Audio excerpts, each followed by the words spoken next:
오늘 말씀은 아브라함의 이야기인데, 아브라함이 하란에서 살 때에 하나님께서 임재하셔서 소명을 주셔서 본토 아비집을 떠나라, 친척과 가족과 고향을 떠나서 내가 명할 곳으로 가라 하셔서 이 아브라함이 그 소명을 받고 자기가 살던 자리에서 이주를 합니다. 다 내려놓고 가는 거예요. 아버지 때부터 해서 제법 돈도 벌고 그리고 안정적인 생활을 했던 것을 내려놓고, 그리고 아내와 함께, 그리고 조카, 핏덩어리 조카 롯과 함께 같이 하나님의 소명을 받아서 떠나갑니다. 그 떠나서 하나님께서 인도하신 길이 어디냐면 가나안 땅인 거예요. 그래서 그 가나안 땅에 도착을 해서 아브라함이 그곳에서 세겜이라는 곳에서 하나님 앞에 예배를 드리죠.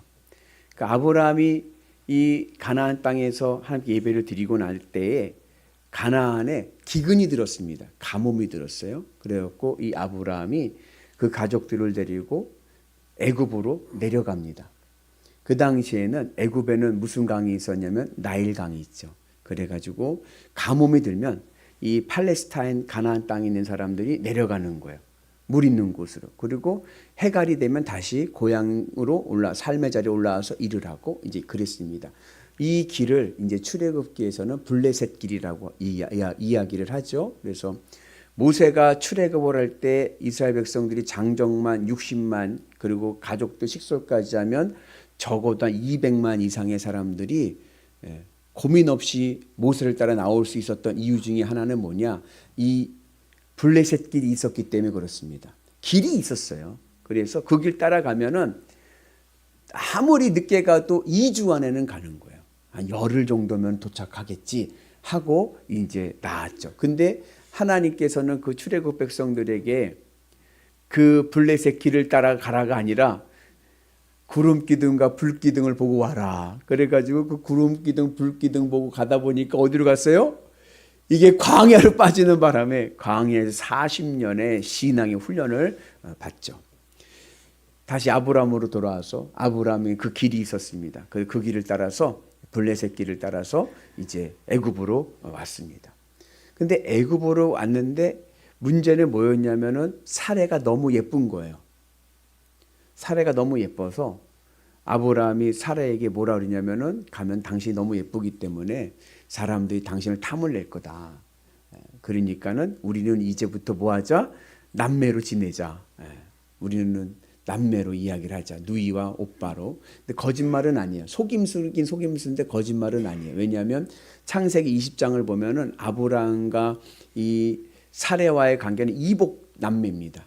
이복 남매 지간이에요. 그래서 그렇게 하고 내려가는데 아니나 다를까 애굽에 도착했더니 사람들이 너무 사라가 예쁘다고 하면서 하다 보니까는 바로의 왕궁으로 불려 들어가게 됩니다. 사라가. 근데 아브라함은 아무 고민 없이 그냥 보내는 거예요. 잘 가라 빠이빠이 하면서. 그리고 이 바로 입장에서 이제 뭐가 되는 거예요? 아브라함이요? 이제 처남과 매형 관계, 매제 뭐 이런 관계가 되니까 많은 선물을 그냥 보물 선물들을 많이 이제 주는 거죠. 그러한 가정 속에서 오늘 이 말씀의 일반적인 이해는 아브라함의 불순종과 불신앙과 그리고 하나님의 전적인 은혜입니다.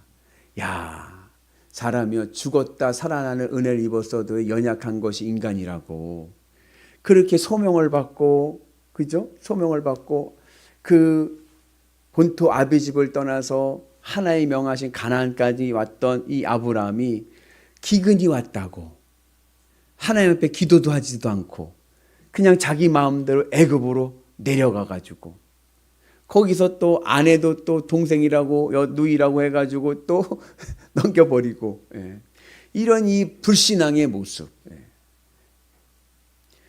그럼에도 불구하고 하나님께서 아브라함의 가정을 지켜주셔서 사라가 어려움 당하지 않도록 하나님께서 그날 밤에 재앙을 내리셔서 바로가 꼼짝 못하게 하시고 그리고 사례를 지켜주시고 아브라함의 가정을 지켜주시고 온전하게 다시 고향으로 돌아오게끔 하십니다. 그래서 오늘 이 말씀의 일반적인 주제는 아브라함의 불신앙과 그리고 하나님의 전적인 은혜입니다.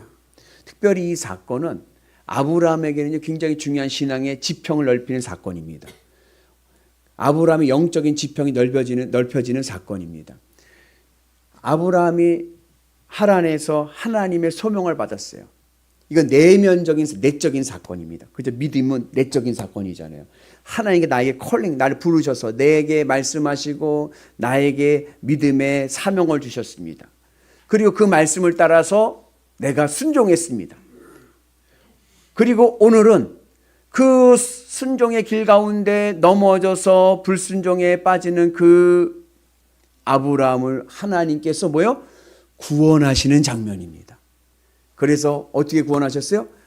하나님께서 바로 왕에게 재앙을 내리시는 거예요. 재앙을.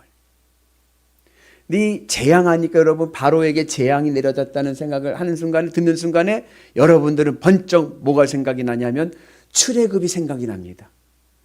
하나님께서 이스라엘을 출애굽을 하실 때 바로에게 몇 번의 재앙을 내리셨어요? 10번의 재앙을 내리셔서 이스라엘을 출애굽 구원에 인도하셨잖아요. 그 재앙이란 단어가 오늘 말씀에 똑같은 단어가 쓰이는 거예요. 하나님께서 바로에게 재앙을 내리셔서 아브라함의 가문을 지켜주시고 구원하시는 이 외면적인 사건. 그러니까 소명은 내 내면에 내 마음에서 일어나는 구원의 사건을 경험했다고 하면 오늘 이 사건은 이 아브라함이 환경적에서 그의 삶 속에서 외면적으로 다가오는 구원의 사건을 경험하게 됩니다. 그러면서 아브라함은 하나님의 구원하심, 하나님의 전적인 은혜 이것을 경험하면서 다시 한번 믿음의 사람으로 거듭나는 은혜가 있게 되는 줄로 믿습니다. 그런데 오늘 말씀 보면 좀 독특한 건 또 뭐냐? 우리는 그렇게 생각을 해요. 믿음 있는 사람이 잘못된 길을 가요. 그러면 누가 꾸중해야 돼요? 누가 혼을 내야 돼요? 전순정 권사님, 누가 혼을 내야 일반적이에요? 나보다 좀 나은 사람이, 그죠? 나보다 좀 나은 사람이 이렇게 꾸중해야 이게 이해가 되잖아요. 근데 오늘 이 사건을 통해서 누가 아브라함을 꾸중하냐면 바로 왕이 꾸중하는 거. 왜 너 나다 속였냐? 왜 부인이라고 얘기하지 않냐 하면서 꾸중한단 말이죠. 혼을 낸단 말이죠. 믿음 있는 자가 누구에게 혼을 나고 있어요? 믿음 없는 자에게 혼나고 있어요. 이게 하나님의 하나의 패턴입니다. 북이스라엘이 멸망을 당할 때, 북이스라엘이 우상숭배로 멸망을 당할 때 하나님께서 누구를 회초리로 삼으셨냐면은 이방민족 아수르를 회초리 삼아서 북이스라엘을 멸망시키는 거예요. 남유다가 불순종하고 우상숭배에 빠지니까 역시나 이방민족, 하나님을 알지도 못하는 이방민족 바벨론을 들어서 하나님께서 유다를 회초리로 심판하십니다. 그 이제 예언자들 보면 하박국이란 예언자는 이게 불만인 거예요. 하나님, 우리가 잘못했어요. 그런데 잘못했어요. 잘못한 거 인정해요. 그러면 혼을 내실 거면 우리보다 좀 더 나은 사람이 나를 혼내면 이해를 할 텐데, 그잖아요. 근데 나보다도 개차반인 사람이 날 막 혼내고 나한테 막 뭐라고 그러는 거예요. 그러면 어때요? 이게 뭐지? 화가 나죠. 하나님께서 야 걱정하지 마라. 너의 분량은 너의 심판대로 받고 이방의 심판을 하나님께 이방 심판대로 하신다. 뭘 얘기냐? 하나님 전적인 주권인 거예요. 모든 내 인생의 삶은요 하나님의 전적인 주권입니다. 그래서 하나님 앞에 맡기고 나가는 은혜가 있기를 주님의 이름으로 축복합니다. 근데 아브라함이 시련을 당하니까 가나안 땅에서 가뭄이 들어 시련이 당하니까 어디로 내려갔어요? 애굽으로 내려갔어요. 신앙 안에서 애굽은 뭘 상징하냐면 세상을 상징합니다. 희한한 건 뭐냐면요. 이론으로는 알아요. 이론으로는 알아. 뭘 아냐? 내 인생에 문제가 생겼어. 그럼 어떻게 해야 돼요? 기도해야죠. 성전에 나와서 기도해야죠. 이론은 아는데 제가 임상으로 경험한 결과는 문제가 터지면요 교회를 안 나와. 그거 왜 안 나오세요? 했더니 목사님 저 지금 급한 일이 생겨 급한 이거 해결해야 돼요. 그러니까 이거 해결되고 교회에 나올게요. 그러는 거예요. 언제 그거 해결해요? 그걸 이론은 알죠. 하나님 앞에 매달려야 될 때라는 거 알죠. 근데 그게 잘 되지를 않아요. 아브라함도 그래요. 문제가 생기니까 세상으로 나가버리는 거예요. 하나님 앞에 기도하고 매달려야 되는데 그걸 못하는 거예요. 시험 들어도 마찬가지입니다. 우리 옆분한테 한번 격려합시다. 우리 시험 들지 맙시다. 네. 한 번 더 얘기합시다. 우리 간에는 시험 들지 맙시다. 네. 네. 우리 적어도 우리 사이에는 시험 들지 맙시다. 그 우스개 조크가 있어요. 집사가 시험 들면 어떻게 되는 줄 아세요? 집 사러 다녀요. 네. 집사가 시험 들면 집 사러 다닌다는 얘기가 뭐냐면 바쁘다 바빠 교회 일을 안 해요. 그리고 이 얘기하면 핑계대요. 바쁘다고. 네. 집 사러 가야 된다고. 일해야 된다고. 그래요. 교회 일 할 시간이 없다고 바쁘다고 핑계를 댑니다. 권사가 시험에 들면 어떻게 되는 줄 아세요? 권사가 시험에 들면요 권투선수가 됩니다. 계속 꼬투리를 잡는 거예요. 계속 꼬투리를 잡아가지고 계속 불평불만하고 문제에 제기를 합니다. 장로님들이 시험 들면 어떻게 되는 줄 아세요? 장로님들이 시험 들면요 장기 만둬요. 경험했거든요. 해봤자 의도 터지는 건 나야. 그러니까 에휴 알아서 하시오. 알아서 나는 뒷짐 주고 그냥 장기나 두겠소. 예, 그러는 거예요. 아무 일도 안 해요. 장로님들이 시험 들면 아무 일도 안 해요. 예. 목사가 시험 들면 어떻게 될까요? 목사가 시험 들면요 먹기만 합니다. 그래서 먹사가 되는 거예요. 자기 배만 채우는 거예요. 왜요? 왜 그런 일이 부작용이 일어납니까? 그래서 여러분 마음에 상처가 되고 혹시 시험이 들거든 어떻게 해야 돼요? 예, 집 사러 가지 마시고 권투선수 되지 마시고 장기 들어가지 마시고 먹으러 다니지 마시고 주님의 제단에 나와서 그죠? 기도하고 기도하는 은혜가 있기를 주님의 이름으로 축복합니다. 근데 아브라함이 세상으로 나가는 그런 모습을 보이게. 그러니까 어떻게 돼요? 불신앙이 오게 되고 어려움이 오게 되고 그러나 그럼에도 불구하고 구원하시는 하나님의 전적인 은혜와 은총. 우리가 구원받을 수 있는 것 하나님의 은혜입니다. 그 은혜가 오늘 우리 가운데 있기를 주님의 이름으로 축복합니다. 그런데 오늘 말씀 우리가 좀 더 깊이 생각을 하게 되면 그런 일반적인 이해에 넘친 그 안에 있는 이면적인 좀 더 깊은 신앙의 교훈이 있습니다. 그것은 뭐냐? 왜 하나님은 아브라함에 약속하셨던 가나안 땅에 기근을 주셨을까? 그죠? 하나님께 약속하셨잖아요. 내가 너에게 복을 주겠다. 내가 너에게 땅을 주겠다. 자녀를 주겠다. 내 약속한 곳으로 가기만 해. 그럼 내가 거기다 복을 줄게. 그리고 왔어요. 왔는데 복이 아니라 기근이 온 거예요. 그 기근이 누가 주셨습니까? 하나님이 주셨죠. 여기에는 좀 더 신앙적인 깊이를 주는 우리에게 주는 아브라함의 신앙의 훈련이 있습니다. 여러분 아브라함이요 가나안 땅에 도착하자마자 제일 먼저 한 게 뭔지 아세요? 예배 드리는 거예요.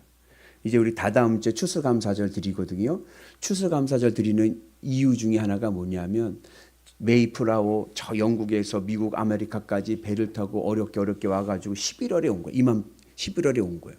11월에는 아무것도 없는 거, 먹을 것도 없고 농사 지을 것도 없는 추운 이제 늦가을 아닙니까? 아무것도 없는 데서 이 미국 이 기독교 청교도들이 와가지고 제일 먼저 한 게 뭔지 아세요? 예배당 짓는 거였어요. 아브라함의 믿음이 그런 거였어요. 도착하자마자 세겜이라는 곳에 왔습니다. 그리고 그곳에서 하나님 앞에 제단을 쌓고 제일 먼저 한 게 예배인 거예요. 세겜이라는 뜻은 뭐냐면 어깨예요. 어깨. 여러분 어깨가 뭐예요? 어깨는요 힘과 권위를 상징합니다. 그래서 여러분들 보디가드들을 뭐라고 불러요? 어깨들 데리고 다닌다. 어깨들 왔어요. 하나님 내 인생의 보디가드 되실 줄로 믿습니다. 그리고 그 다음 구절에 보면은 뭐라 하냐면 그곳을 세겜을 뭐라 하냐면 아이와 베델 사이에 있다 그랬어요. 아이라는 뜻은 뭐냐면 폐허예요. 베델은 하나님의 집입니다. 오늘 주님이 나의 어깨가 되시고 내가 주님의 은 안에서 내가 하나님의 집 베델에 들어가기 위해서는 내가 이 세상에 대해서는요 폐허가 돼야 됩니다. 이 세상이 내 마음에서 폐허가 돼야 돼요. 내 마음에서 이 세상 것을 이제 내려놔야 돼요. 그리고 오직 누구만? 주님만 섬기고 주님만 믿고 나갈 때 우리는 하나님의 집 하늘 천국에 입성할 줄로 믿습니다. 그래서 아브라함이요 본토 아비집에 있는 모든 것 다 내려놓고 왔잖아요. 그러한 맥락에서 보면 여러분, 아브라함이 단순히 오늘 한 이 사건이 그냥 아브라함의 실수로만 보기에는 너무나도 본문이 어색한 거예요. 여러분, 아브라함에게는요 사라는 인생의 최후의 보루입니다. 아브라함이 인생을 75년까지 살면서 자녀도 없었고 아무것도 없고 다 내려놓고 왔잖아요. 마지막 아브라함의 인생의 보루는 사례입니다. 근데 여러분, 오늘 말씀 그냥 문자 그대로 지 살자고 부인을 그렇게 판 건 아니, 아직 팔아넘긴 거죠. 그러한, 그죠? 우리 최동혁 집사 죄송합니다. 우리 최동혁 집사님 바로가 와서 집사님한테 고명이 성도 예쁜데 나한테 좀 장가 보내게끔 어떤 얘기 이러면 어떻게 하시겠어요? 응? 그냥 거부합니다가 아니죠. 절대로 안 돼. 나를 밟고 가시옵소서. 나를 죽이고 가든지 그러잖아요. 일반적으로 있잖아요. 아브라함에게 사례는요 마지막 인생의 보루인 거예요. 내가 죽더라도 죽으면 같이 죽었지. 그죠? 아브라함이 이런 일이 한 번 있는 게 아니에요. 창세기 20장에 또 한 번 일어납니다. 근데 아브라함이 그때 뭐라고 얘기하냐면 아비멜렉 왕에게 저는요 본래 하나님께서 하란에서 가나안 땅 가라고 소명을 주셨을 때 이미 저는 사례도 내려놨습니다. 그때 내 마음에 당신은 이제 나랑 부부가 아니라 남매요. 어디로 가든지 누이라 하겠다라고 마음을 먹었습니다라고 이야기합니다. 무슨 의미냐? 아브라함은 알았어요. 내가 주님의 뜻을 따라서 주님의 사명대로 내가 감당하다 보면 내가 내 가정을, 내가 내 사례를 지킬 수 없다는 것을 알았습니다. 왜냐? 거기는 강도와 산적과 치안이 부재한 곳이잖아요. 언제 어떻게 당할지 몰라. 내가 내 인생의 보루 마지막 내가 가장 사랑하는 마지막 보루를 내가 지키려 하다가는 하나님의 뜻을 이룰 수 없고 다 죽는 거예요. 그러니까 아브라함의 신앙의 특징 중에 하나는 뭐냐면 다 내려놔요. 근데 그 내려놓는데 너무 쉽게 내려놔. 고민 없이 그냥 내려놓는 거예요. 본토아비 집 하나도 걱정하지 않고 그 물질의 복 다 내려놓고 오는 거예요. 사례도 아무 고민 없이 그냥 내려놔. 이삭은요? 이삭도 아무 고민 없이 100세에 낳은 아들을 하나님께 바치라고 하면 며칠은 하냐니 이건 아니지 않습니까? 할 법도 한데 아니요. 그냥 바로 내려놓고 그냥 가는 거예요. 아브라함은요 이미 하나님이 부르실 때 다 내려놨습니다. 근데 희한한 것은 뭐냐? 그것을 누가 지켜주셔요? 하나님이 지켜주시는 거예요. 오늘 거기에 신앙의 귀한 은혜가 있는 줄로 믿습니다. 왜 하나님께서 가나안 땅에 약속하신 그 땅에 왔는데 기근을 내리셨을까? 복을 주셨으면 얼마나 좋아요. 젖과 꿀이는 복을 주셨으면 아브라함이 할렐루야 역시 우리 하나님 나에게 복의 복을 주시는 하나님 하면서 기뻐하면서 안주했겠죠. 그러다 보면 어떻게 될까요? 그러다 보면요 하나님을 잃어버려요. 하나님께서 가나안 땅에 기근을 주신 이유는 이 땅의 한계를 깨닫게 하시기 위해서입니다. 여러분 이 땅이 내가 가지고 싶은 거 다 갖고 있으면 그걸로 만족하고 행복할 것 같습니까? 천만의 말씀입니다. 내가 가지고 있는 거 내가 다 얻어도요 그것으로 내 인생을 행복하게 할 수가 없는 그 한계가 있는 거예요. 그래서 하나님께서는요 아브라함에게 그 마음을 가나안의 복에 이 땅의 복에 매여서 하나님 잃어버리지 않게 하기 위해서 오늘 믿음의 훈련을 시키시는 겁니다. 이 땅에는 한계가 있는 거예요. 내 인생의 진정한 행복은 하늘 천국 주님의 은혜 안에 있는 줄로 믿습니다. 그래서 어느 꼭 맞는 비유는 아니지만 어느 기독교 상담사가 이런 얘기하더라고요. 인간에게 주신 하나님의 독특한 축복이면서도 섭리가 뭐냐면 사랑의 호르몬입니다. 사랑의 호르몬. 여러분 누구를 이렇게 사랑하면 어때? 호르몬이 생겨갖고 야 그냥 없으면 죽을 것 같고 너무 좋아. 그죠? 남녀간에 사랑하면 너무 좋고 그냥 보고 싶고 얼마나 보고 싶은지 같이 살고 싶어서 그냥 결혼도 하고 같이 살아. 근데 결혼하고 살면서 그렇게 영원히 행복할 것 같고 영원히 기쁠 것 같은데 한 해, 두 해, 세 해 지나면 이제는 그냥 의리로 사는 거예요. 그죠? 만약에 그러지 않고 그 사랑의 감정이 계속돼서 10년, 20년에도 그 첫 번째 만났던 그 첫사랑의 짜릿함이 계속 간다고 하면은 어떨까요? 그러면 죄만 짓습니다. 그 예가 아담과 하와예요. 아담 하와는 너무 금슬이 좋았어요. 그리고 결국 어떻게 됐어요? 선악과를 먹고 만 거예요. 하나님께서 우리에게 사랑의 호르몬에 있는 유효기간을 주셨어요. 그 몇 년, 3년, 아무리 길어도 3년이에요. 왜 그랬는가? 진정한 행복은 주님으로부터 오는 것을 깨닫게 하기 위함이다. 야, 내가 그렇게 없으면 죽을 것 같아서 내 심장이 터질 것 같아서 내 그 사람하고 사는 게 평생 내 소원이라서 결혼하고 살아보니까 살면서 깨닫는 것은 뭐냐? 아, 내 인생의 행복은 이 사람에게서 오는 게 아니라 주님으로부터 오는구나. 그렇게 얘기를 하더라고요. 여러분, 오늘 기근도 마찬가지인 거예요. 내 인생에 약속하신 곳에 왔는데 기근이 왔다. 이건 뭐지? 거기는 하나님의 깊은 섭리가 있습니다. 인생의 진정한 행복은 하늘로부터 오는 줄로 믿습니다. 하나님이 내 인생의 진정한 행복이 되시는 줄로 믿습니다. 그걸 아브라함에게 깨닫게 하기 위해서 오늘 신앙의 훈련을 시키시는 거예요. 그래서 아브라함에게 있어서는요, 살해는요, 내 인생의 마지막 보루입니다. 내가 죽더라도 내가 죽으면 같이 죽었지. 내가 지켜야 될 마지막, 내 인생의 마지막 보루인데 그거를 내려놓는 거예요. 왜요? 하나님의 일을 위해서. 오늘 우리의 삶도요, 주님의 일을 위해서 내 안에 있는 내 마지막 인생의 보루가 있습니까? 그거 내려놓으십시오. 그러면 하나님께서 그거 지켜주시고 플러스 알파의 복을 주실 줄로 믿습니다. 그래서 여러분 주님의 은 안에서 어느 곳에 가든지 늘 주님으로 기쁘고 만족한 믿음의 성도 되는 역사가 있기를 주의 이름으로 축복합니다. 그래서 오늘 이 사건에서 그냥 단순하게 아브라함의 실수, 아브라함의 불신앙과 하나님의 전적인 은혜와 구원의 섭리 맞습니다. 그러나 좀 더 우리가 깊이 묵상하게 되면 그 안에는 내 안에 하나님의 은혜와 구원 안에 내 안에 해야 될 일은 뭐예요? 내 안에 있는 마지막 인생의 보루 그거 내려놓고 주님을 위해 살아가는 하늘 백성 되기를 주의 이름으로 축복합니다.